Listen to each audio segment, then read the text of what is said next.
Hey, welcome back to Matt's Garage DIY. In this video, we're going to walk through installing your own grind to fit recoil pad.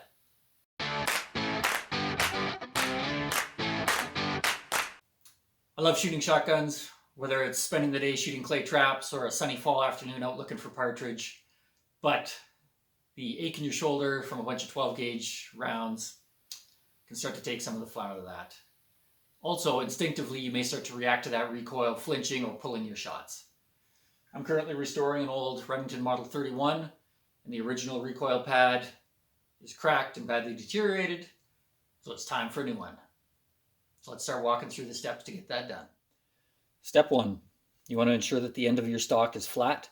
Get a nice flat surface, maybe your wife's cutting board, maybe something else. Piece of sandpaper, run that stock back and forth, just ensuring that you have a nice flat surface that you're working with and that this will match up to afterwards. After that, you want to take your recoil pad and do the same thing.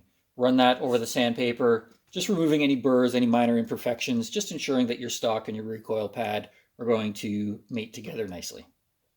Step two, either aligning the existing holes in your stock with the recoil pad, or in my case, filling those holes, scribing and drilling some new ones. I'm using a Limbsaver recoil pad.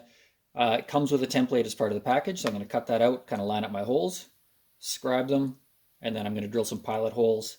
This is hardwood. I'm going to be using a number 10 screw, and the pilot hole will be 1/8 of an inch.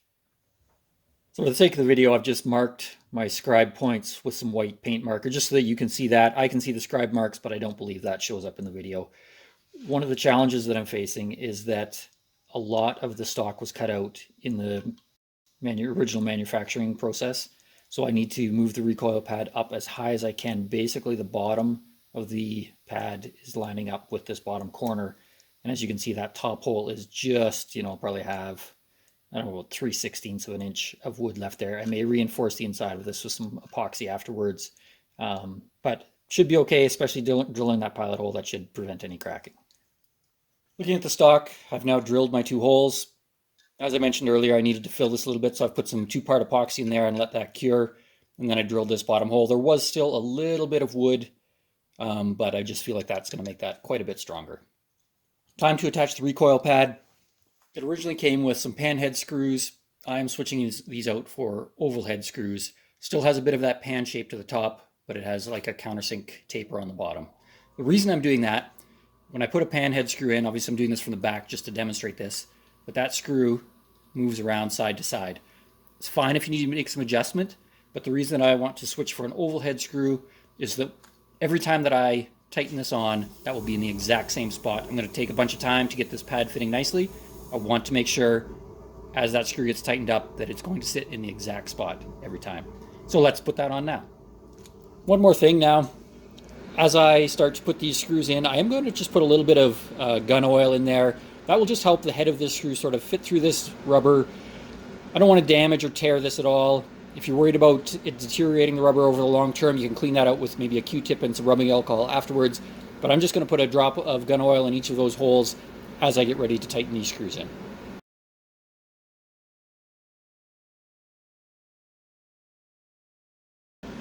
Time to start scribing. I have my scribe. I'm going to just trace around the edge here. Make sure that you don't tip your scribe in too far so that you're sort of almost scribing the line underneath the stock. I'm going to try to keep it somewhat straight, scribe into that plastic all the way around. Then I'll take this off and we'll start grinding to that line. You can see right here, there's my scribe line. There's a second line inside. That's just part of the casting or the flashing mark. But this outer line, that is the line that we're going to start grinding to. Step one, we're going to grind with 60 grit on the belt sander. Time to start grinding. I don't have a nice vertical belt sander, so I made up this bracket to just attach my regular belt sander to. It's actually the first time I've ever used it, so we're going to see how this works. That's besides the point.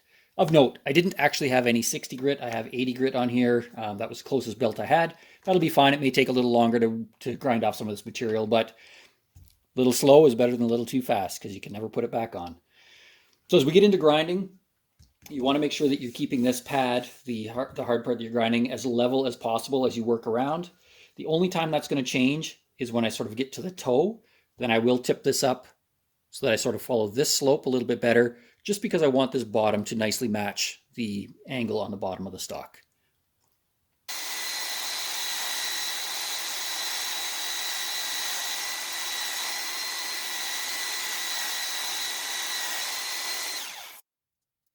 So the material's grinding off quite easily.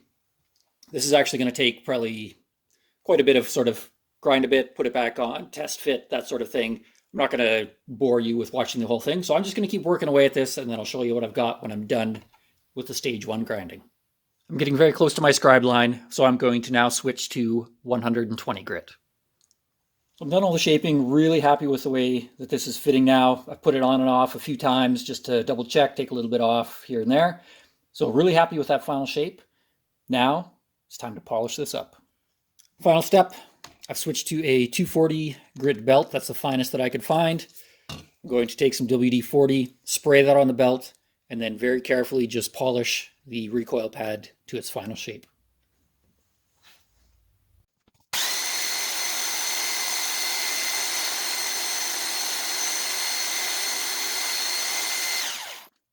So I'm going to continue working away at that, but you can see sort of on this front part, that's what's been polished. Working my way around the back, touching up this edge as well, just to make sure that's all really nice. So here's a look at the final project or final product. Very nice all the way around. Again, as I mentioned earlier, you want to make sure you're matching up this slope. Very happy with the results. That was probably, all told, apart from the waiting for the epoxy to set, that was probably about an hour's worth of work. All right, there you have it. DIY recoil pad, grind to fit. Hope you enjoyed the video. As always, click that like and subscribe, and we'll see you on the next one.